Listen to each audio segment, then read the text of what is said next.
Que se passe-t-il à Bruxelles? Emmanuel Le Chypre est avec nous. Bonjour mon cher Emmanuel. Bonjour. Merci d'être là. Bon, des discussions depuis vendredi quand même. On est aujourd'hui au 4e jour. Emmanuel Macron qui tape du poing sur la table. On a besoin de vous, Emmanuel, pour comprendre. Tape du poing sur la table, Emmanuel Macron, contre la mauvaise volonté des États dits frugaux. Oui.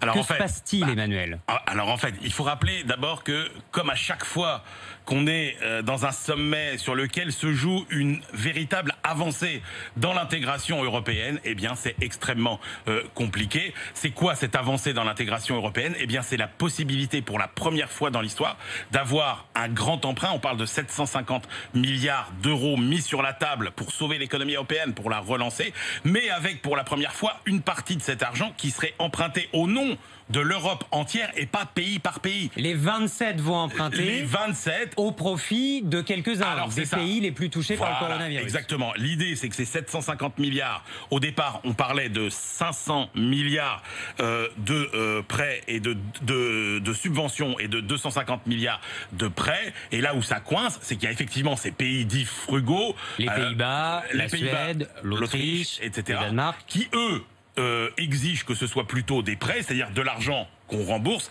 alors que l'Allemagne, la France et les pays d'Europe du Sud veulent plutôt qu'on parle de subventions, donc d'argent qu'on ne rembourserait pas. Et là où ça coince, c'est que les pays du Nord disent « Attendez, nous, on en a quand même un peu marre de payer tout le temps pour les pays d'Europe du Sud. » On prête sous condition, voilà. Mais on ne donne pas. Voilà, exactement. Ou on donne moins, en tout cas. Ou on donne moins. Alors, hier soir, l'idée, c'était que la répartition dans les 750 milliards irait davantage vers les prêts que vers les subventions. Parce que sur les 500 milliards initiaux de subventions, les Pays-Bas, par exemple, disent non, nous, on n'acceptera pas plus de 350. La France et l'Allemagne veulent 400. Donc, vous voyez bien que, comme à chaque fois, on est un peu dans les discussions de marchands de tapis. Et puis, voilà. Et puis après, on peut pas dire qu'il y a les radins d'un côté, non, et bien puis sûr, les généreux de l'autre, parce que c'est pas le pays des bisounours, donc chacun défend ses intérêts. Ce qu'on a un peu du mal à comprendre quand même, Emmanuel, c'est depuis quand les Pays-Bas pèsent-ils autant dans ce genre de négociations?